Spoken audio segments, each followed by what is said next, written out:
Maka itu kalau saya sering kali baca kitab tentang Yusuf, saya itu sedih. Lalu saya ketemu begini, untung Yusuf bukan orang Indonesia. Kalau Yusuf orang Indonesia, bubar rencana Tuhan. Nah, mau tahu? Saya beritahu. Maka itu penjilat pejabat bertobat kamu. Mental orang Indonesia, apalagi yang konglomerat itu, penjilat pejabatnya sangat rakus di negara ini. Jadi sama gobloknya pejabatnya goblok, konglomerat juga goblok. Sungguh negara ini diperintah oleh konglomerat yang punya uang berkuasa di negara ini. Bukan pemerintah, bukan hukum. Potifar itu kalau dalam pemerintahan sekarang itu eselon 2. Karena langsung di bawah Firaun. Istrinya, betul bukan? Kalau keluarga itu Tionghoa, maka saya nyapu, Tante Po, saya bilang begitu. Oke. Nah, Tante Po ini kan istri pejabat eselon 2. Kalau Yusuf orang Indonesia, maka begini mentalnya. Wah, kesempatan ini. Istri pejabat eselon 2 lagi. Aku nggak minta loh Tuhan. Tuhan tahu sendiri, Tuhan tahu hatiku. Dia yang goda aku tiap hari. Yusuf bisa beralasan seperti itu.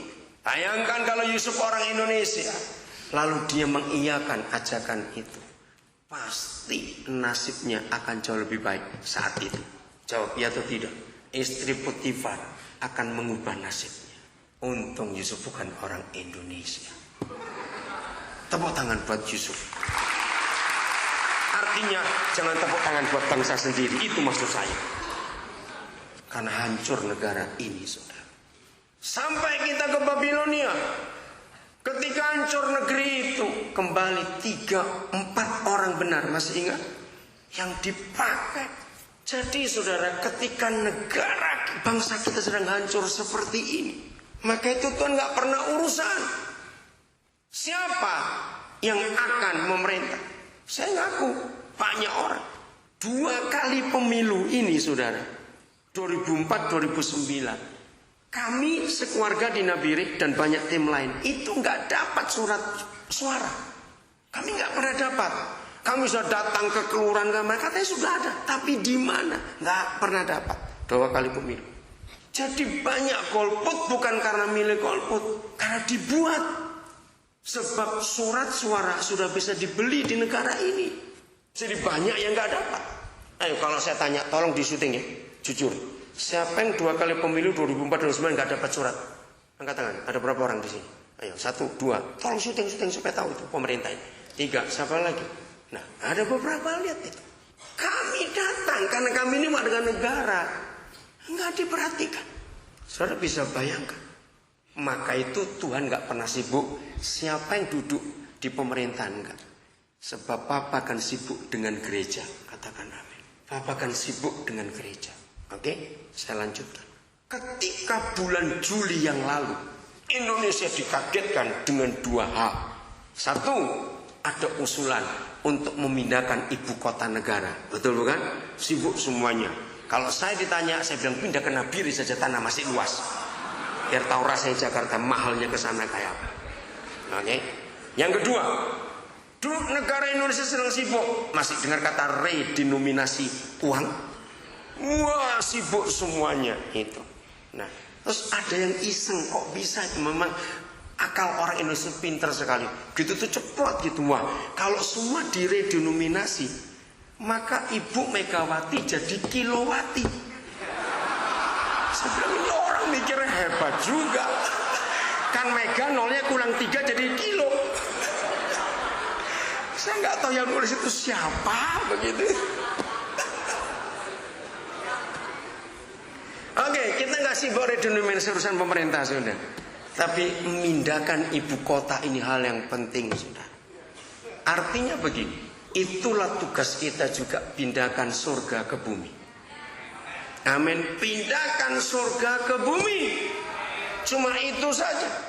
Tolong tayangkan lagi tulisan saya diminta panitia. Ketika panitia minta saya, coba buat 1 kalimat saja. Apa itu I love, I act. Saya langsung balas, nggak sampai 1 detik, karena itu sudah ada di otak saya. Manusia yang lapar butuh makanan, bukan khotbah. Gampang bukan? Maka itu saya akan berantas para pendoa. Saya minta tutup semua menara doa di Indonesia. Dengar, semua pendoa bertobat hari ini. Bangsa ini nggak akan selamat dan kenyang hanya karena didoakan, goblok. Jangan lupa doakan, goblok. Jangan lupa kata itu. Saya sudah menemukan bukti, tersinggunglah saudara. Kalau itu ada pada saudara, bahwa pendoa-pendoa syafaat di Indonesia ini adalah sekelompok manusia Kristen yang paling pintar memerintah Tuhan. Iya atau tidak? Apa buktinya? Supaya kalau salah bareng, sehingga pendoanya tersinggungnya enggak cuma saya, pada saudara juga. Oke? Ayo kalau saudara berarti ya itu apa? Ayo. Pendoa itu hanya pintar memerintah Tuhan. Buktikan, cepat. Dia munafik lagi, enggak berani ngomong. Saya bilang iya tadi kok. Maka itu hentikan semua doa menara doa, tutup, ganti ruang-ruang kelas. Menara-menara doa lebih bermanfaat kalau jadi ruang-ruang kelas belajar untuk anak-anak jalanan itu. Betul, tepuk tangan supaya yang punya menara doa bubarkan. Begini konsep pendoa sekarang. Jam berapa kita kumpul doa? Jam 8. Oke. 8 kumpul datang. Oke, sudah. Begitu doa, kumpul sudah. Tuhan selamatkan orang Sunda. Tuhan selamatkan orang Makassar. Wah, ngotot-ngotot. Wah, sudah. Entah dengan cara apa saja doa. Sudah 3 jam, jam 11. Terima kasih Tuhan. Kalau sudah kecapean jadi doanya jadi pelan. Terima kasih Tuhan. Sudah habis suara. Terima kasih Engkau sudah dengar doa kami. Dalam nama Yesus. Amin. Terus kan gitu. Pakai duit. Kita makan di mana? Kita makan di mana sekarang? Ayo ngaku. Lo cepat jawab ya atau tidak? Ini kan kurang ajar sekali, sudah. Kurang ajarnya di mana? Lalu yang kerja ke suku Sunda, ke suku Makassar siapa? Nah, kurang ajar bukan? Tuhan kau suruh kerja karena saudara makan. Ini kurang ajar betul, saudara.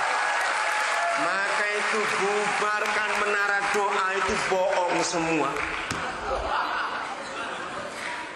Bangsa ini gak kenyang hanya karena ada orang berdoa. Ada tuh baik.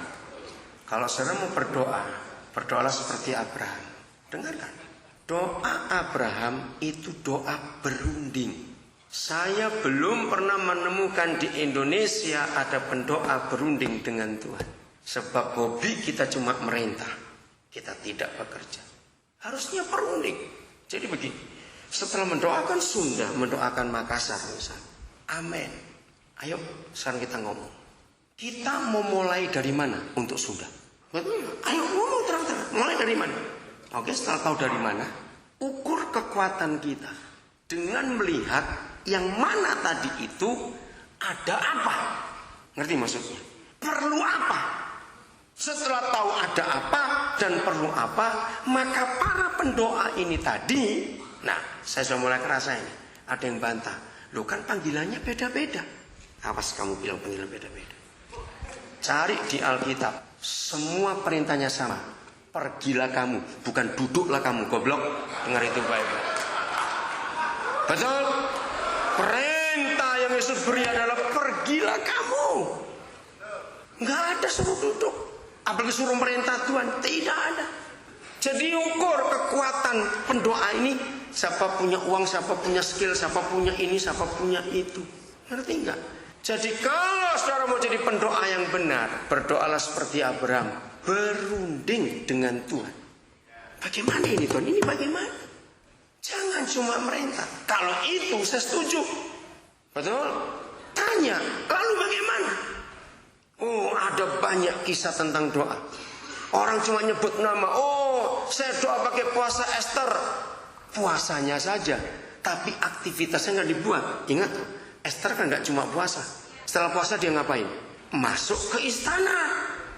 Jadi kalau saudara bilang puasa Esther, jangan cuma 3 harinya. Selesai sudah. Jam berapa ini?